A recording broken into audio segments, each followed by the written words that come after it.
कहानी शुरू 1979 से होती है। हम सैम नाम के एक बच्चे को देखते हैं। उसके सामने उसके डैड बैठे हुए थे जो एक इनकॉम कंपनी के सीईओ थे। ये कंपनी गेम्स बनाया करती थी। सैम के डैड अपने बेटे को बताते हैं कि हमने एक दुनिया बनाई है जो बहुत खूबसूरत है पर काफी खतरनाक भी, और ये एक गेम की दुनिया है। मैं इस दुनिया में जा चुका हूँ और मैंने वहाँ पर जाकर लेजर से चलाने वाली तेज बाइक भी चलाई है। वहाँ गेम की दुनिया में ट्रॉन भी है। ट्रॉन वो प्लेयर है जो इंसानों के लिए गेम की दुनिया में लड़ता है। मैं उस गेम की दुनिया में हमेशा के लिए रहना चाहता था, इसीलिए मैंने उस दुनिया में अपने एक हमशक्ल को बनाया जिसको मैंने क्लू का नाम दिया, जो इंसानों की तरह सोच सकता था, उनकी तरह काम कर सकता था। सैम के डैड जाने से पहले उससे कहते हैं कि हम कल गेम्स खेलने चलेंगे, और फिर जिसके बाद वो यहाँ से चले गए थे। फिर अगले दिन टीवी पर खबर चलती है कि इनकॉम कंपनी का सीईओ कहीं पर गायब हो गया है, और इसी तरह बहुत साल गुजर गए थे। फिर जिसके बाद हमें कुछ वक्त के बाद दिखाया जाता है कि सैम अब बड़ा हो चुका था और कंपनी का आधा पार्टनर भी बन चुका था। वो एक दिन कंपनी में आता है और उस जगह पर चला जाता है जहाँ पर सारी गेम्स के सर्वर को रखा गया था, पर यहाँ पर गार्ड ने उसे देख लिया था। इससे पहले गार्ड उस तक पहुँचता, वो कंपनी के ऑपरेटिंग सिस्टम को ऑनलाइन कर देता है, यानी कि उन गेम्स को इंटरनेट पर डाल देता है, जिससे अब दुनिया में कोई भी कहीं भी इस कंपनी की गेम को खेल सकता था। पर तभी इसके पास गार्ड आ गया था। सैम उससे बचता हुआ बिल्डिंग पर से टापता है और पैराशूट से नीचे कूद जाता है, पर उसको पुलिस ने पकड़ लिया था। लेकिन कंपनी में उसके डैड के एक बहुत ही पुराने दोस्त थे जो अभी भी वहाँ पर काम करते थे। वो सैम को छुड़वा देते हैं और कहते हैं, क्या करते फिर रहे हो तुम? तुम्हें भी अब इस कंपनी में काम करना चाहिए, और हाँ, तुम्हारे डैड का मुझे मैसेज भी मिला है। पर सैम कहता है, ऐसा कैसे हो सकता है? मेरे डैड तो मर चुके हैं या फिर कहीं पर बहुत अच्छी जिंदगी गुजार रहे हैं। सैम के डैड के दोस्त बताते हैं कि जिस जगह से तुम्हारे डैड का मुझे मैसेज मिला है वो जगह कंपनी के अंदर ही है। ये उसको उस जगह की चाबी भी देते हैं। ये दरअसल कंपनी में ही एक जगह थी जहाँ पर उन सारी गेम्स को रखा गया था जो कि अब बंद हो चुकी थी। उस जगह पर आकर एक गेम से ये कपड़ा हटाता है जिस पर ट्रॉन लिखा हुआ था। ये उस गेम में कॉइन सिक्का डालने की भी कोशिश करता है, पर वो नीचे गिर गया था। जब भी उसे उठाने लगता है तो उधर ये एक बनी हुई लकीर देखता है। अब ये जब उस गेम को हटाता है तो उधर इसको एक रास्ता मिलता है जो नीचे एक तह खाने की तरफ जाता था, जहाँ पर इसके डैड का सारा सामान पड़ा हुआ था। मतलब कि ये उसके डैड का लैब था जहाँ पर वो बड़ी बड़ी गेम्स बनाया करते थे। यहाँ पर इसके डैड का कंप्यूटर भी था जिसको ये चलाकर उसमें कुछ प्रोग्राम डालता है जिससे वो चल गया था। तभी उससे बहुत सारी रोशनी बाहर आती है और उस रोशनी के बाद ये अब दूसरी दुनिया में पहुँच गया था जो गेम की दुनिया थी। इससे पहले सैम यहाँ पर कुछ कर पाता तभी दो लोग आते हैं जिन्होंने काले रंग के सूट पहने हुए थे और वो सैम को लेकर अपने साथ चले जाते हैं। इसके बाद ये लोग इसको भी अपने जैसा सूट पहनाते हैं और इसके पीछे एक अजीब से डिस्क भी लगा दी जाती है। ये डिस्क ऐसी थी कि वो इसके दिमाग की सारी यादों को रिकॉर्ड कर सकती थी। ये वहाँ पर गेम खेलना शुरू करता है। सैम बहुत अच्छी गेम खेल रहा था, लेकिन तभी यहाँ पर एक ट्रॉन आता है। वो सैम को हरा देता है। इससे पहले कि सैम को कुछ होता, उसके जिस्म से खून आने लगा था। तभी वहाँ पर इनका लीडर क्लू आ गया था। ट्रॉन कहता है कि ये तो इंसान है। क्लू कहता है कि इसको मेरे हवाले कर दो। जब सैम क्लू को देखता है तो ये देखकर उसे कहता है, आप तो मेरे डैड हो। पर जैसे कि सैम के डैड ने उसे बचपन में बताया था कि उन्होंने गेम की दुनिया में अपना हमशक्ल बनाया है, और ये वो ही हमशक्ल था जिसका नाम इसके डैड ने क्लू रखा था। क्लू यहाँ पर सैम की डिस्क को चेक कर रहा था, पर उसे वो चीज नहीं मिल पाती जिसे वो ढूंढ रहा था। वो सैम से कहता है कि तुम्हें मेरे साथ गेम खेलनी होगी। अब एक तरफ सैम की टीम बनाई जाती है और दूसरी तरफ लीडर की, यानी कि उसके डैड के हमशक्ल क्लू की। ये अब लेजर बाइक पर बैठ जाते हैं और रेस लगाने लगते हैं। इस लेजर लाइट के दरमियान अगर कोई भी आएगा तो मर जाएगा। एक एक करके सभी टीम के प्लेयर्स मर गए थे, बस सैम और क्लू ही बचे थे। क्लू यहाँ पर सैम की बाइक को भी तोड़ देता है। इससे पहले क्लू सैम पर हमला कर पाता, उसे मारता। तभी यहाँ पर एक गाड़ी रुकती है जिसमें से एक लड़की निकली थी जिसका नाम क्योरा था। ये लड़की सैम को अब उस जगह पर ले आई थी जहाँ पर इसके असल डैड थी। वो अपने बेटे सैम को देखकर बहुत खुश होते हैं और सैम से पूछते हैं कि तुम यहाँ पर कैसे पहुँचे इस गेम की दुनिया में। सैम कहता है कि आपने जो मैसेज अपने दोस्त को भेजा था बस उसी की वजह से। सैम के डैड कहते हैं हम रात को खाने पर बात करेंगे। अब जब रात को ये खाना खाते हैं तो सैम अपने डैड से पूछता है कि आप वापस अपनी दुनिया में क्यों नहीं आए? मैं हमेशा आपका इंतजार करता रहा पर मैं ये जानता था कि आप कहीं न कहीं तो जिंदा हो। उसके डैड बताते हैं जब हमने इस दुनिया को बनाया तो एक जादू, एक चमत्कार हुआ। यहाँ पर इस दुनिया में कुछ प्रोग्राम्स जिसको आई सॉस कहा गया खुद ही बन गए, जिन्हें आप बहुत ही इंटेलिजेंट ह्यूमन कंप्यूटर भी कह सकते हैं। यानी कि एक ऐसा दिखने वाला इंसान जो कंप्यूटर की तरह काम करता हो, जिससे मैं अपनी दुनिया को बेहतर बना सकता था। पर जो मेरा हमशक्ल क्लू था वो मेरे साथ बगावत पर उतर आया। उसने सभी आईसोस कंप्यूटर को खत्म कर दिया और साथ ही साथ ट्रॉन को भी मार दिया, जिसको मैंने गेम की दुनिया में इंसानों की देखभाल करने के लिए बनाया था। ये वो प्रोग्राम थे जो दुनिया में खुद ही बने थे। जिसके बाद वो दरवाजा भी बंद हो गया जहाँ से मैं अपनी दुनिया से आया था। सैम अपने डैड को वो रास्ता दिखाता है जहाँ से वो खुद आया था। वो कहता है चले डैड मेरे साथ, हम वापस से अपनी दुनिया में चलते हैं। पर उसके डैड कहते हैं नहीं, ये रास्ता सिर्फ 8 घंटे तक ही खुला रहेगा और फिर जिसके बाद जो क्लू है वो मेरे डिस्क को हासिल कर लेगा और वो हमारी दुनिया में जाकर तबाही फैलाएगा और यही उसकी जिंदगी का मकसद है। सैम के डैड ये बताते हैं जो मैसेज तुम्हें मिला है वो मैंने नहीं बल्कि क्लू ने भेजा था, ताकि कोई भी इंसान गेम की दुनिया में आए और असल दुनिया का दरवाजा खुल जाए और ये बाहर जा सके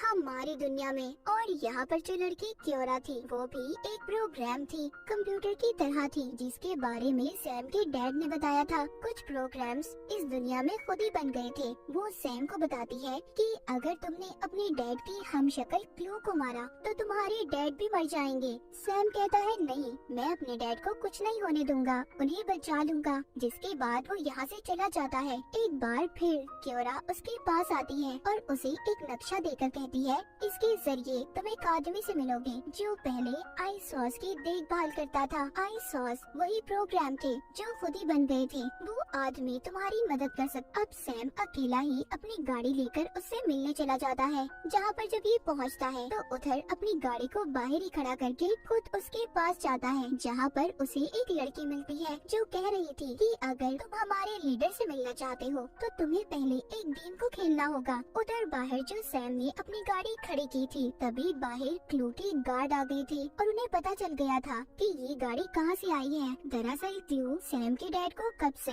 इस दुनिया में ढूंढ रहा था। ये जब उस जगह पर जाता है तो वहाँ पर इन्हें कोई भी नहीं मिलता। क्लू को बहुत ज्यादा गुस्सा आ रहा था। सैम के डैड क्योरा को लेकर जा चुके थे। उधर सैम उस लीडर से मिलकर कहता है कि मुझे बाहर जाने वाले दरवाजे का पता करना है, पर ये नहीं जानता था कि ये आदमी भी क्लू से मिला हुआ था। यहाँ पर ये पता चलता है कि ये आदमी इस दुनिया का ताकतवर इंसान था, ये लीडर ही था। तभी सैम पर इसके सभी गार्ड्स हमला कर देते हैं। इधर क्योरा भी आ चुकी थी, मगर लड़ते हुए क्योरा का एक हाथ कट गया था। यहाँ पर सैम के डैड भी आ गए थे जो क्योरा और सैम को बचा लेते हैं। यहीं पर एक प्रोग्राम आता है जो सैम के डैड की डिस्क पर हमला करके उसे ले लेता है। असल में ये वो ही डिस्क थी जिसको सालों से क्लू हासिल करना चाहता था। वो लीडर भी वहीं पर था जिससे सैम मिलने आया था। वो उस प्रोग्राम को मारकर डिस्क को हासिल कर लेता है। यहीं पर क्लू भी आ गया था। लीडर के पास जो डिस्क थी वो क्लू से सौदा करता है, कहता है तुम्हें मैं ये डिस्क दे दूंगा पर तुम्हें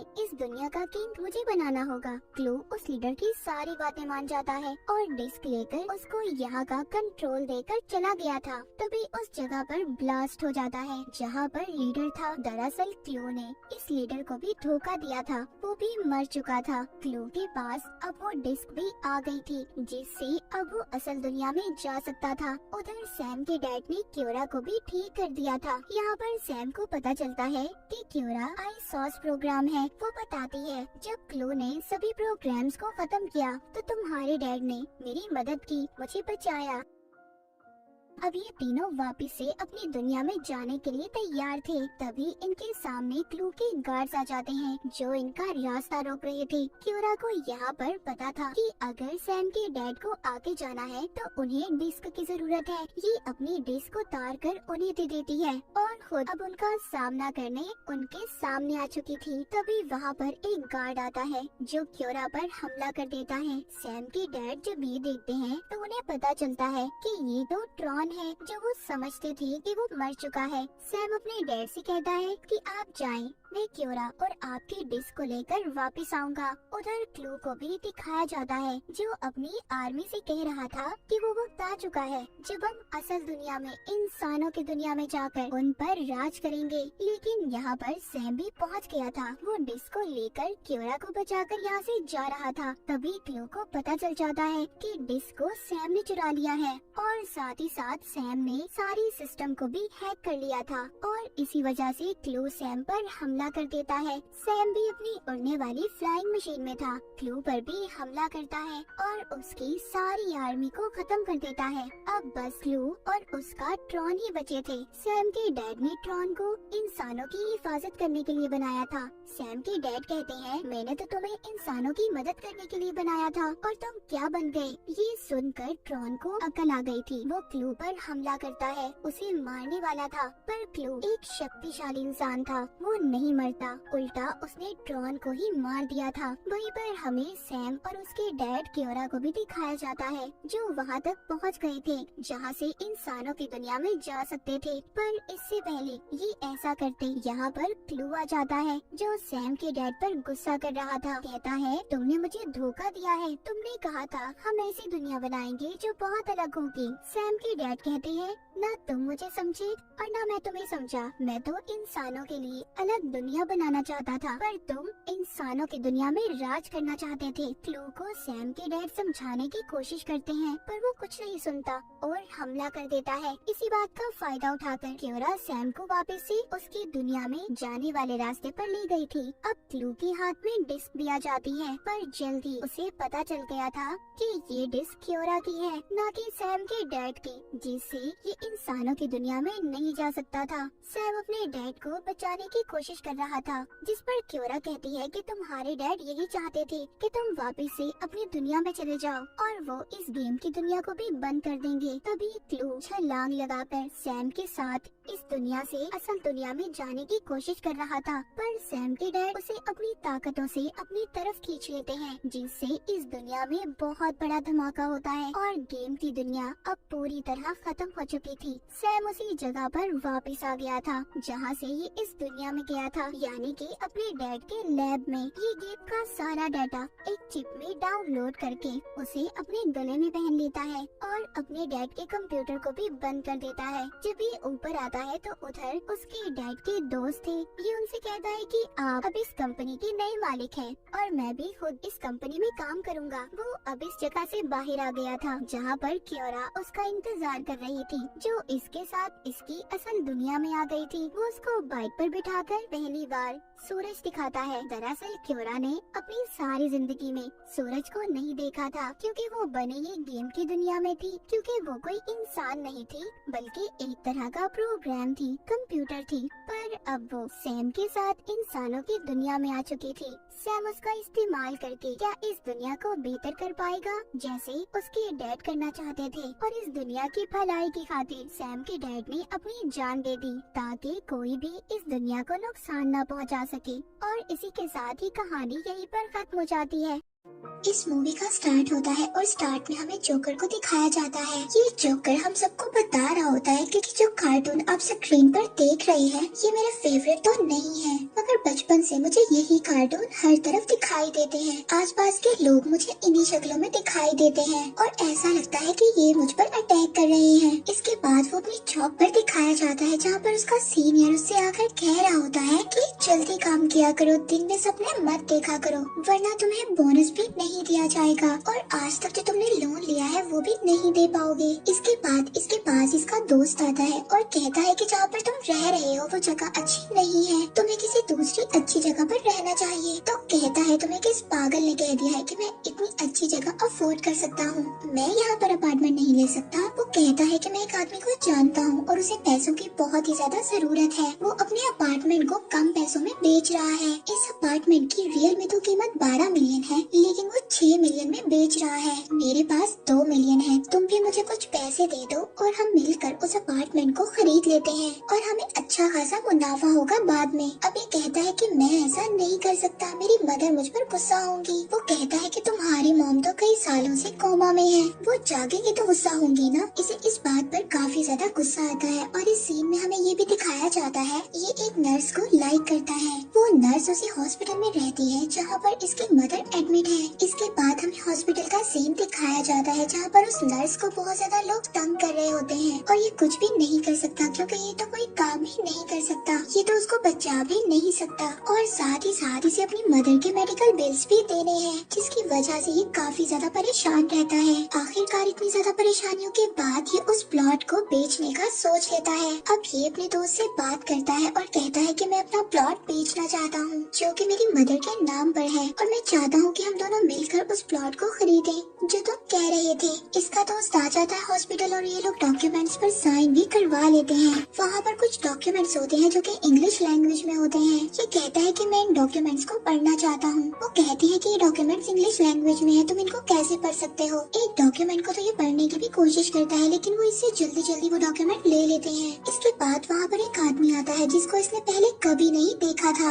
इसका दोस्त वो सारे डॉक्यूमेंट्स उस आदमी को दिखाता है और वो वहाँ से चले जाते हैं। नेक्स्ट सीन में हमें दिखाया जाता है कि ये अपने दोस्त को कॉल कर रहा होता है लेकिन उसका नंबर बंद जा रहा होता है। ये काफी ज्यादा परेशान हो जाता है कि कहीं कुछ मेरे साथ गलती ना हो जाए। नेक्स्ट डे जब ये हॉस्पिटल होता है तो वहाँ पर इसके पास एक कॉल आती है जहाँ पर एक आदमी कह रहा होता है कि मैं करने के लिए कुछ भी करूँगा, प्लीज मुझे छोड़ दो, मुझे माफ कर दो। अब ये नेक्स्ट डे बहुत ज्यादा परेशान हो जाता है और उसी ऑफिस में जाता है जहाँ पर प्रॉपर्टी डीलिंग का उसका दोस्त काम करता था। अब वहाँ पर जो मैनेजर होता है वो उसको बताता है कि आपके दोस्त को तो हमने काफी टाइम पहले जॉब से निकाल दिया था क्योंकि वो हमारे क्लाइंट के पैसे लेकर भाग गया था। तभी इसके पास एक अननोन नंबर से कॉल आती है। ये वही आदमी था जिसको डॉक्यूमेंट्स इसके दोस्त ने पकड़ाए थे। अब वो इसको एक सीक्रेट प्लेस पर ले जाता है जहाँ पर एक आदमी इसको बताता है कि आप पर बहुत ज्यादा लोन चढ़ गया है। अगर 30 साल भी लगातार आप 4 जॉब्स करते हैं तब भी आप इन पैसों को चुका नहीं सकते और साथ ही साथ इन पैसों को चुकाना आपके लिए इतना ज्यादा मुश्किल होगा कि आप अपनी मदर के बिल्स भी नहीं दे पाएंगे। एक्चुअली ये सारा कर्जा इसके दोस्त पर था मगर इसके दोस्त ने धोखे से ऐसे डॉक्यूमेंट्स पर साइन करवा लिए थे जिस पर ये लिखा हुआ था कि अगर वो ये कर्जा नहीं दे पाता तो बाकी का कर्जा ये अदा करेगा। अब वो आदमी से कहता है कि आपका दोस्त तो ये कर्जा अदा नहीं कर सकता तो आपको ही ये सारा कर्जा देना होगा, जिसे देने के लिए तुम्हें 30 साल तक मेहनत करना पड़ेगी। इसके बाद वो इससे कहता है कि सच बताऊं तुम काफी ज्यादा लकी हो, मुझे जेलसी हो रही है। वो कहता है कि तुम बिल्कुल ठीक टाइम पर हो, एक डेस्टिनी शिप रेडी है। डेस्टिनी का मतलब होता है किस्मत और वो बताता है कि यहाँ पर तुम अपनी लक को आजमा सकते हो। वो ऐसे कि तुम इस शिप में जाकर गेम को खेलो, अगर तुम गेम जीत जाते हो तो तुम्हारा सारा का सारा कर्जा माफ हो जाएगा। इसके बाद वो इसको 1 मिनट का सोचने का टाइम देता है और कहता है कि तुम सोच लो, या तो तुम गेम खेलोगे और सारा कर्जा माफ करवा लोगे या फिर 30 साल तक मेहनत करोगे कर्जे को अदा करने के लिए।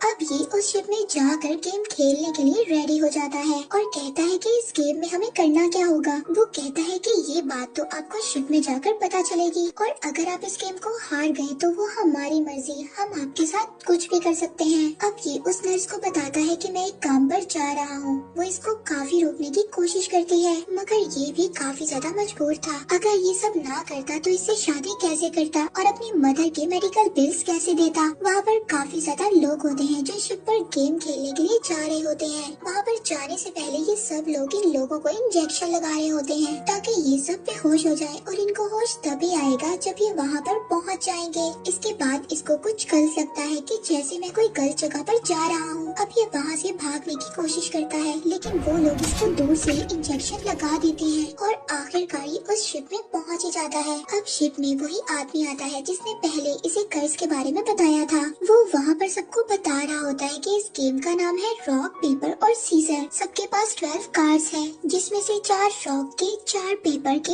और 4 सीजर के। इसके अलावा आप सबके पास 3-3 स्टार्स भी हैं, जो आप सबको अपने बाजू पर लगाने होंगे। इसमें 2 प्लेयर्स होंगे और एक रेफरी होगा जो इनकी गेम को चेक करेगा। अब इस गेम को समझने के लिए कुछ रूल्स आपको भी पता होने चाहिए। वो ये है कि जिसके पास सीजर होगा उसका कार्ड पेपर वाले पर भारी होगा, क्योंकि सीजर पेपर को काट सकती है। और इसी तरह सेकंड कंडीशन में आप लोगों को समझना होगा कि जिसके पास सीजर है और दूसरे के पास रॉक है, तो रॉक पर सीजर वाले पर भारी पड़ेगा। तो यहाँ पर रॉक वाला जीतेगा, क्योंकि रॉक तो सीजर को भी तोड़ सकती है। और अब चले इसकी थर्ड और लास्ट कंडीशन भी समझ लेते हैं। वो ये है कि अगर एक के पास हो पेपर और दूसरे के पास हो रॉक, तो कौन जीतेगा? इसमें पेपर वाला जीत जाएगा, क्योंकि पेपर तो रॉक को भी रैप कर देता है। जो जीतेगा उसको एक स्टार मिल जाएगा और साथ ही उसका कार्ड डिपॉजिट कर लिया जाएगा वहाँ पर पड़े बॉक्स में। अब ये आदमी इनको ये भी बताता है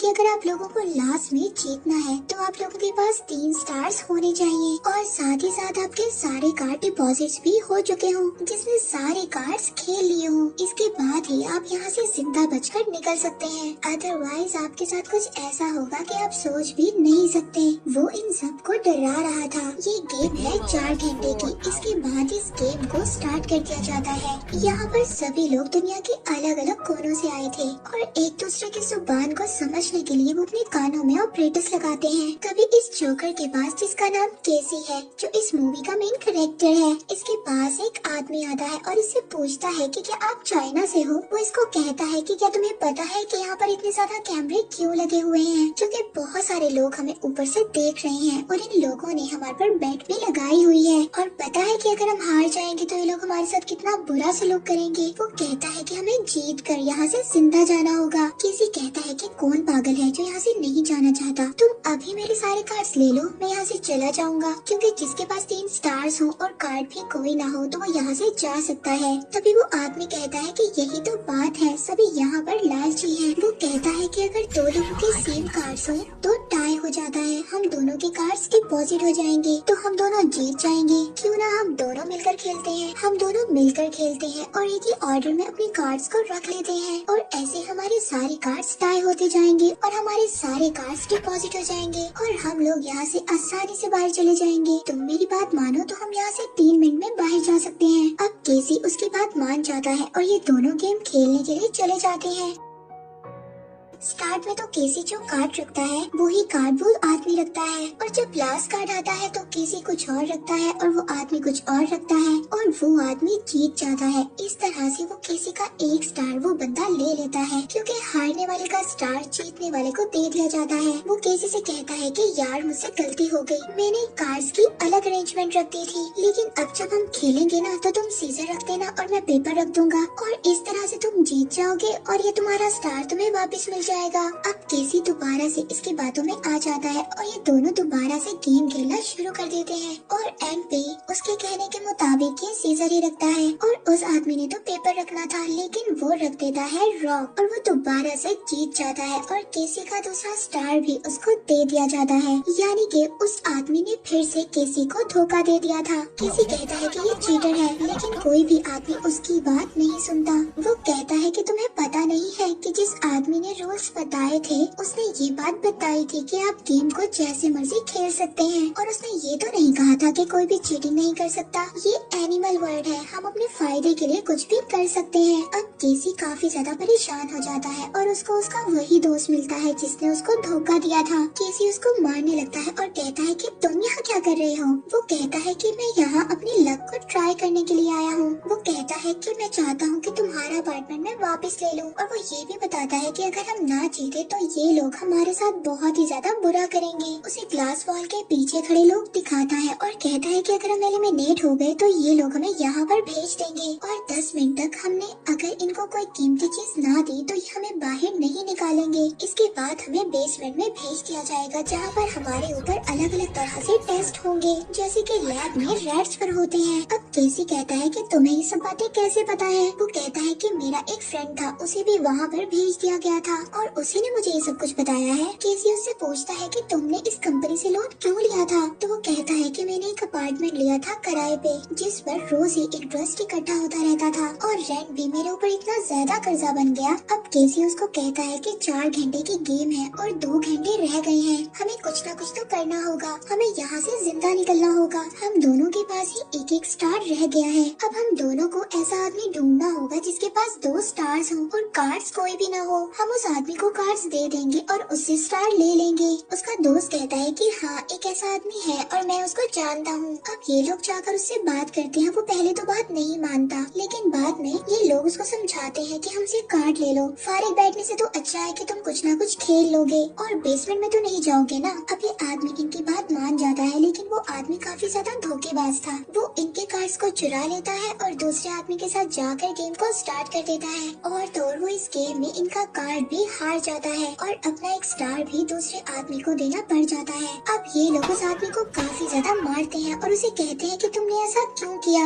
वो आदमी कहता है कि मुझे माफ कर दो, मुझे बचा लो, मैंने बेसमेंट में नहीं जाना, मेरी एक बेटी भी है। इस बात पर केसी को उस पर तरस आ जाता है, जबकि केसी का दोस्त उसको कहता है कि हम तुम्हें क्यों छोड़े, तुमने हमारा कार्ड चोरी किया था। कहता है कि मैंने तो चोरी नहीं किया, मुझे तो शक हो गया था। आप लोगों के पास 4 सीजर्स थे और 2 पेपर्स थे, आप लोगों के कार्ड्स बैलेंस नहीं थे। यहाँ पर सब लोग अपने कार्ड्स को बैलेंस रखते हैं। अब केसी अपने माइंड में सोचता है कि यहाँ पर सब लोग अपने कार्ड्स को बैलेंस रखते हैं, यानी कि पहली 2 टर्न्स खेलने के बाद उनके कार्ड्स यूज हो गए हों। इसके बाद वो कौन से कार्ड्स यूज करेंगे, ये प्लानिंग केसी अपने माइंड में बनाता है। इसके बाद केसी कहता है कि मैं कुछ पैसे लोन के लिए लेने जा रहा हूँ और एंड में अगर हमें स्टार्स लेने की जरूरत पड़ी तो हम इन पैसों से स्टार्स को ले सकते हैं। और तुम लोग ऐसे आदमी को ढूंढो जिसने अपने 5 कार्ड्स खेल लिए हो और उसके पास बाकी 7 कार्ड्स बचे हों। अब इसके दोस्त उस आदमी को ढूंढ लेते हैं और उसके पास जाकर पूछते हैं कि क्या आप हमारे साथ गेम खेलना चाहेंगे। अब वो आदमी मान जाता है और इनमें गेम स्टार्ट हो जाती है। अब पहली गेम तो केसी अपने माइंड का यूज करते हुए जीत जाता है। वो कहता है कि जो भी हो जाए, जाना तो तुम्हें हेल में ही है। केसी कहता है कि तुम्हें कैसे पता, तुम हमारे साथ और गेम खेलोगे। तो वो कहता है हाँ मैं खेलूंगा, मगर शर्त ये है कि मैं तुम्हारे साथ 3 राउंड्स खेलूंगा।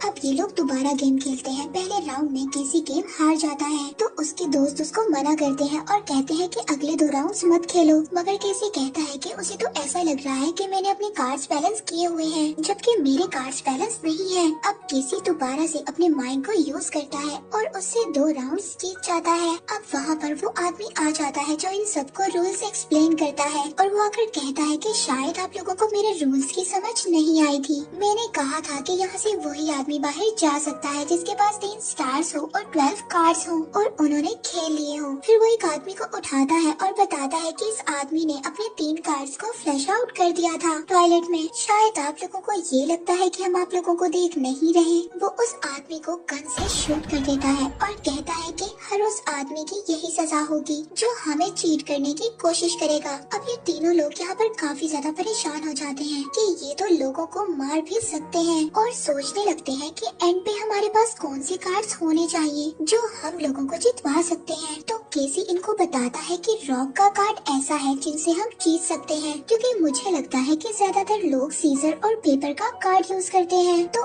एंड पर पेपर्स के कार्ड खत्म हो जाएंगे तो हम रॉक का कार्ड यूज करेंगे और आगे किसी के पास पेपर का कार्ड नहीं होगा हमें डिफीट करने के लिए और इस तरह हम जीत जाएंगे। अब जो पैसे इन्होंने लोन लिए थे वो लोगों को देकर इनको कहते हैं कि वो इनके लिए रॉक्स के कार्ड को इकट्ठा करें। अब इन लोगों के पास 30 रॉक्स के कार्ड हो जाते हैं, 2 सीजर के और 4 पेपर के कार्ड्स हो जाते हैं। अब ये अपने दोस्तों से कहता है कि तुमने ध्यान रखना है, आहिस्ता आहिस्ता पेपर के कार्ड्स खत्म हो रहे होंगे। जब तुम्हें लगे कि पेपर्स के कार्ड खत्म होने लगे हैं तो तब हमारी टर्न आएगी और हम रॉक के कार्ड को लेकर मैदान में उतरेंगे। दूसरी तरफ ग्लासेस वाला दोस्त किसी से पूछता है कि जब भी मैं तुम्हारे से 8 बर्थडे के बारे में पूछता हूँ तो मुझे बताते नहीं हो कि आखिर क्या हुआ था तुम्हारी बर्थडे पर। केसी बताता है कि मेरी 8 बर्थडे पर मेरी मदर और मेरे फादर को लोगों ने मार दिया था और टीवी पर वो कार्टून्स चल रहे थे कि जब भी मैं परेशान होता हूँ मुझे आसपास दिखाई देते हैं। तभी इनका मोटा दोस्त इनके पास आता है और कहता है कि तुमने तो कहा था कि पेपर के कार्ड्स खत्म हो जाएंगे, लेकिन यहाँ पर तो उल्टा चल रहा है। सीजर्स वाले वाले कार्ड खत्म हो रहे हैं। अब इनका प्लान उल्टा चल रहा था।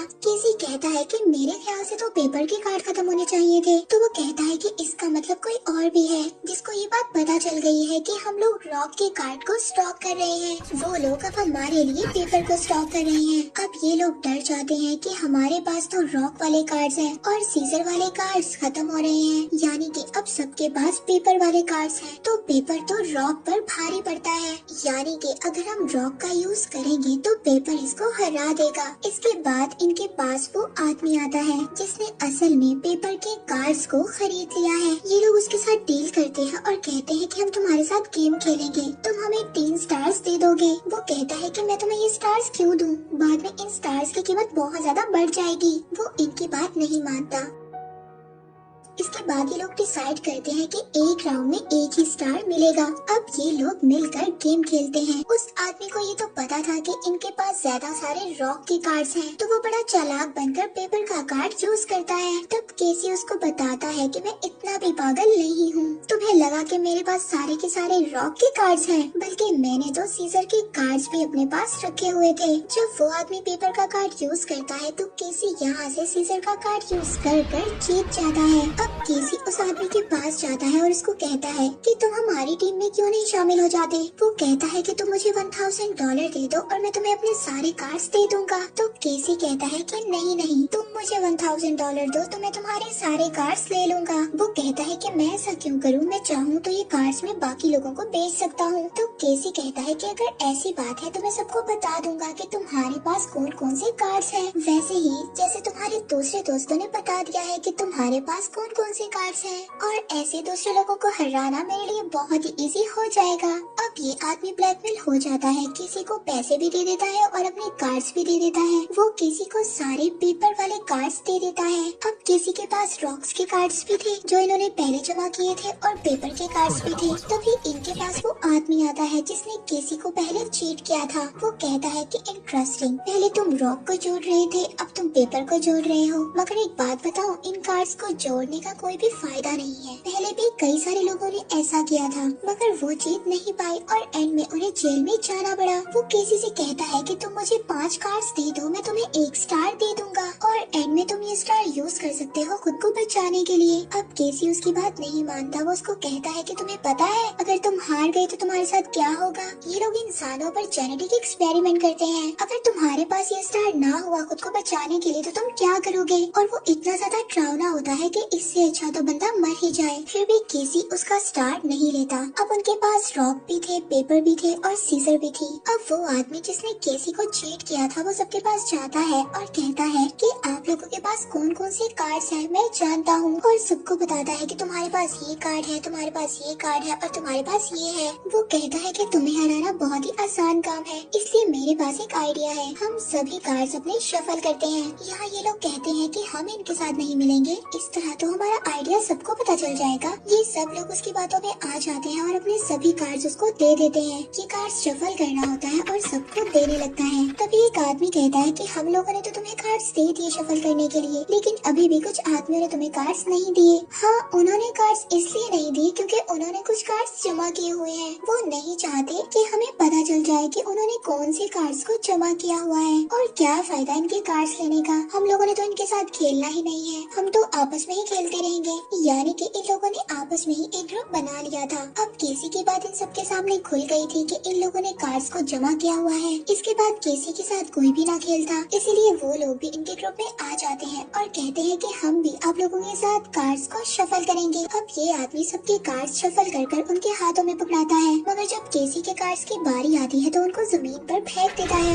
यही आदमी जो सबको चीट कर रहा होता है एक आदमी से कहता है कि मेरे साथ खेलो, मगर वो आदमी इसके साथ खेल नहीं रहा होता। फिर केसी आता है और कहता है कि तुम मेरे साथ खेलो। ये चीट करने वाला आदमी उससे कहता है कि तुम केसी के साथ खेलोगे, इसके पास तो इतने ज्यादा कार्ड्स हैं, ये तुम्हें आराम से हरा देगा। अब ये चीटिंग वाला आदमी केसी के पास आता है और उसको बातों बातों में बताता है तुम्हारे पास सारे पेपर्स के कार्ड्स हैं। केसी कहता है कि तुम्हें कैसे पता कि मेरे पास सारे पेपर के कार्ड्स हैं। तो केसी उसको कहता है कि अगर मेरे पास सारे पेपर्स के कार्ड्स हैं तो तुम्हारे पास जरूर रॉक्स के कार्ड्स होंगे मुझे हराने के लिए। दूसरा आदमी तो भी फौरन बोलता है कि हाँ, इसने अभी मुझे हराया है। है और मुझसे रॉक का कार्ड लिया है। अब केसी सबको बताता है कि जब मैं न्यू इस गेम में आया था तो इसने मुझे चीटिंग कर हराया था। उसके बाद भी ये मेरे पास आया था कुछ कार्ड्स मांगने के लिए, मगर जब मैंने इसको नहीं दिए तो इसने सबसे कहा कार्ड्स को रीशफल करने के लिए। और तो और रीशफल करते हुए भी इसने मेरे साथ चीटिंग की। इसने मुझे सारे के सारे पेपर्स पकड़ा दिए और खुद सारे के सारे रॉक्स रख लिए ताकि ये आसानी से मुझे हरा सके।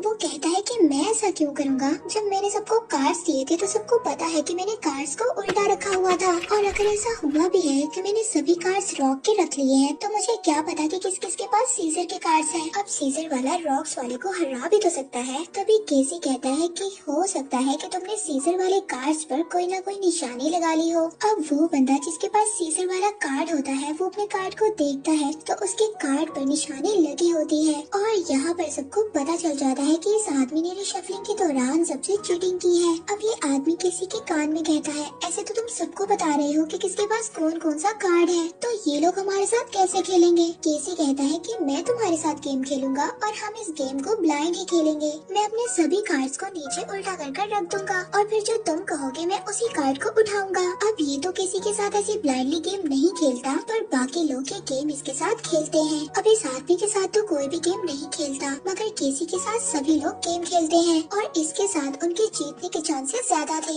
और उस चीटिंग वाले आदमी के साथ कोई भी नहीं खेल रहा होता, वो सबके साथ चीख कर कह रहा होता कि मेरे साथ गेम खेलो। अब केसी उसके पास जाकर कहता है कि तुम मेरे साथ गेम खेल लो। पहले तो वो नहीं मानता, लेकिन फिर केसी उसको समझाता है, तुम सारे कार्ड्स लेकर कहाँ जाओगे, एंड पर तो तुम्हें जेल में ही जाना होगा। और अगर तुम इन कार्ड्स को फ्लैश आउट करने की कोशिश करते हो तो उस आदमी के साथ जैसा उन्होंने किया था तो तुम्हारे साथ भी वो ऐसा ही करेंगे। अब वो आदमी केसी के साथ गेम खेलने के लिए रेडी हो जाता है। अब जब ये दोनों गेम खेलते हैं तो केसी उससे कहता है, अगर हम भी ये गेम तुम्हारे साथ नहीं खेले तो तुम ब्लैक रूम में चले जाओगे और अब तुम उन सब लोगों से माफी मांगो जिन लोगों के साथ तुमने चीटिंग की थी, वरना मैं तुम्हारे साथ गेम नहीं खेलूंगा। इसके लिए तुम अपने फेस पर थप्पड़ मारो जोर जोर से, क्योंकि टाइम ओवर हो रहा था। उसे भी गेम खेलना थी और उसे भी अपने कार्ड्स को यूटिलाइज करना था। वो अपने मुंह पर जोर जोर से थप्पड़ मारता है और सबसे माफी भी मांगता है और ऐसे केसी उसको चीटिंग करने की सजा देता है। अब केसी जो उसके साथ वो राउंड खेलता है वो बहुत ज्यादा रिस्की होता है। उसके दोस्त उसको मना भी करते हैं, वो कहते हैं कि तुम मत खेलो, लेकिन केसी कहता है कि अगर हम हारे भी तो हम में से एक ही जेल में जाएगा ना, और टेंशन मत लो, जेल में मैं जाऊंगा और तुम लोगों के पास जो पैसे हैं वो देकर मुझे जेल से बाहर निकलवा लेना। फिर केसी के दोस्त मान जाते हैं और ये सब गेम खेलने लगते हैं। अब गेम में ऐसे ही होता है, केसी के दोनों दोस्त तो बच जाते हैं और केसी को जेल में भेज दिया जाता है। अब केसी को टेंशन नहीं थी, वो जानता था कि उसके दोस्त पैसों को इस्तेमाल कर उसको बचा लेंगे। अब इनमें से एक दोस्त आता है इसको बाहर निकालने के लिए, मगर तभी जो इसका मोटा दोस्त है वो क्लासेस वाले दोस्त से कहता है कि अगर हम स्टार्स बेचते हैं तो इसकी बहुत ज्यादा कीमत होगी और साथ ही साथ हम इन पैसों का भी कुछ ना कुछ कर सकते हैं।